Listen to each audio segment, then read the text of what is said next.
Baik, perkenalkan saya Muhammad Fadlu Zainul Arkan sebagai pembicara satu dari tim Kontra dengan mosi hari ini yaitu dalam negara pasca konflik, Dewan ini percaya bahwa buku teks sejarah seharusnya lebih berfokus pada pengajaran historiografi bottom up dibandingkan historiografi top down. Baik, mari kita masuk yang pertama. Apa itu sejarah? Nah, sejarah menurut Herodotus yang dikenal sebagai bapak sejarah juga, beliau mengatakan bahwa sejarah tidak berkembang ke depan dengan tujuan yang pasti, melainkan bergerak seperti garis lingkaran, seperti siklus yang dipengaruhi akan kehidupan manusia. Nah, selanjutnya, apa itu negara pasca konflik? Baik, yang baru saja kita dengar, negara pasca konflik yaitu negara yang baru saja atau setelah dalam konflik bersenjata, perang saudara, kekerasan sosial yang menyebar luas, serta sistem kolonialisme. Contohnya, saya ambil contoh negara Libya pada tahun 2011, yaitu setelah konflik penggulingan dari Muammar Gaddafi pada tahun 2011. Nah, apa yang terjadi pada negara pasca konflik tersebut? Yang terjadi pada negara Libya pada tahun 2011 hingga saat ini, yaitu terjadinya kehancuran fisik berupa kehancuran infrastruktur, keruntuhan dari sistem ekonomi, serta keruntuhan dari sistem birokrasi, serta dalam masyarakat tersendiri, penurunan moralitas di masyarakat, penurunan tingkat keamanan, serta rawan adanya gesekan-gesekan antara masyarakat yang masih dalam kondisi panas akibat adanya ketidaksetujuan dan setuju dari masyarakat A dengan masyarakat B. Nah, baik, mari kita masuk ke historiografi. Apa itu historiografi? Historiografi merupakan tahap akhir dalam penelitian sejarah berupa penulisan serta rekonstruksi sejarah. Nah, dalam konteks ini, historiografi kita bagi menjadi dua, yaitu historiografi bottom up serta historiografi top down. Yang pertama, bottom up. Historiografi bottom up yaitu atau historiografi bawah atas berfokus pada kehidupan rakyat setelah konflik, berfokus pada kehidupan rakyat atau masyarakat biasa menengah ke bawah seperti buruh, tani, rakyat biasa, serta lain sebagainya. Yang dari sudut pandang itu kita bisa menilai bahwa historiografi bottom up ini merupakan historiografi yang berfokus pada rakyat sentris. Nah, masuk yang kedua, top down. Historiografi top down atau atas bawah ditulis dari perspektif elit atau perspektif atas seperti pemimpin suatu negara, raja, presiden maupun jenderal-jenderal militer. Nah, contohnya yaitu ketika Uni Soviet setelah mengalami kemenangan di masa Perang Dunia Kedua. Contohnya yaitu Joseph Stalin sebagai pemimpin dari Uni Soviet, beliau dituliskan sebagai pengukir tunggal kemenangan akan Uni Soviet terhadap Nazi Jerman. Nah, di mana pada saat itu difokuskan ceritanya atau difokuskan penulisan sejarahnya kepada jasa-jasa maupun peran-peran yang dilakukan oleh Joseph Stalin tersebut selaku sebagai pemimpin negara Uni Soviet. Nah, masuk ke bottom up. Nah, historiografi bottom up ini lebih menonjolkan peran rakyat kecil.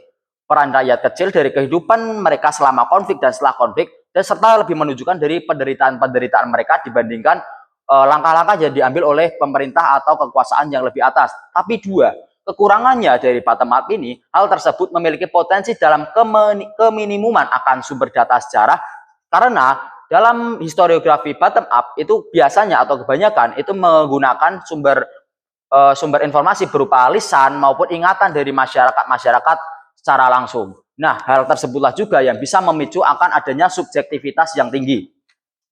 Baik, mari kita masuk ke argumen saya. Satu, data yang rinci ataupun detail dalam sejarah itu lebih penting. Kenapa? Dalam konteks ini yaitu historiografi top down. Historiografi tersebut dinilai sebagai historiografi yang menampilkan data secara rinci, secara detail, dan secara terstruktur. Pengambilan langkah yang berpengaruh terhadap alur cerita sejarah itu juga termasuk dimasukkan ke dalam historiografi top down atau historiografi atas ke bawah. Contohnya, kebijakan yang diambil oleh Mao Zedong dari Tiongkok pada tahun 1958 berupa pembasmian burung pipit yang dianggap hama dengan beliau menamakannya sebagai kampanye 4 hama.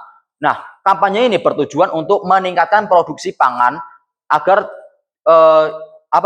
agar produksi pangan tersebut tidak terganggu akan adanya hama, dianggap hama yaitu dalam konteks ini yaitu burung pipit.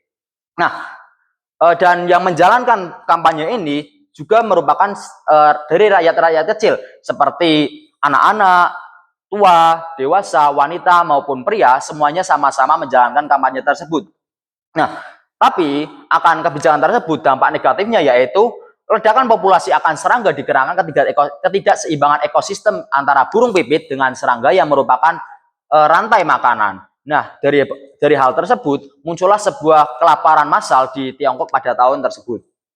Dua, data sejarah berupa dokumen dan arsip yang secara sistematis dan terstruktur itu bisa dijadikan sebagai patokan, yaitu satu, sumber primer dalam penelitian sejarah lanjutan dalam jangka yang lebih panjang. Dua, kemudahan akses ketika dibutuhkan data sejarah, contohnya dalam pembelajaran atau dunia pendidikan, serta dibutuhkan dalam penggalian sejarah yang lebih dalam. Dan yang ketiga yaitu pelestarian data sejarah supaya data sejarahnya tersebut yang dimana data sejarah yang terstruktur serta sistematis itu lebih efektif untuk dilestarikan dalam jangka yang lebih panjang. Baik, yang ketiga yaitu fokus pada peristiwa berpengaruh serta tokoh besar, di mana historiografi top down atau historiografi dari atas ke bawah itu berfokus pada tokoh-tokoh besar serta kebijakan-kebijakan yang mereka ambil. Nah, kebijakan-kebijakan yang mereka ambillah ini yang bisa menjadi patokan atau menjadi sebuah acuan bagi penulis sejarah untuk mengetahui apa saja alur-alur sejarah yang kemungkinan bisa terjadi dan sudah terjadi. Nah, hal tersebut berfokus kepada kebijakan-kebijakan yang berpengaruh serta bisa mengubah atau mengatur alur sejarah yang lebih kompleks. Dan yang terakhir yang empat yaitu sudut pandang audiens itu lebih menilai bahwa historiografi top and down atau dari atas ke bawah merupakan sistem penulisan atau historiografi yang lebih menekankan pada aspek yang lebih besar, namun bisa berpengaruh pada aspek yang lebih kecil maupun kompleks atau mendetail. Karena kebijakan-kebijakan yang diambil oleh petinggi-petinggi, contohnya negara, itu bisa menentukan alur sejarah dari masyarakat menengah ke bawah, serta bisa menjadi penentu akan sejarah atau alur sejarah di masa yang akan datang. Artinya apa teman-teman? Artinya penulisan sejarah yang terstruktur secara sistematif itu bisa memberikan pemahaman yang lebih luas kepada para pembaca atau audiens di sini. Jadi, terhadap peristiwa sejarah yang lebih kompleks dan lebih mendetail, itu bisa kita temukan pada sistem atau pada jenis historiografi bersifat top down atau dari atas ke bawah. Sekian argumentasi dari saya. Terima kasih. Wassalamualaikum warahmatullahi wabarakatuh.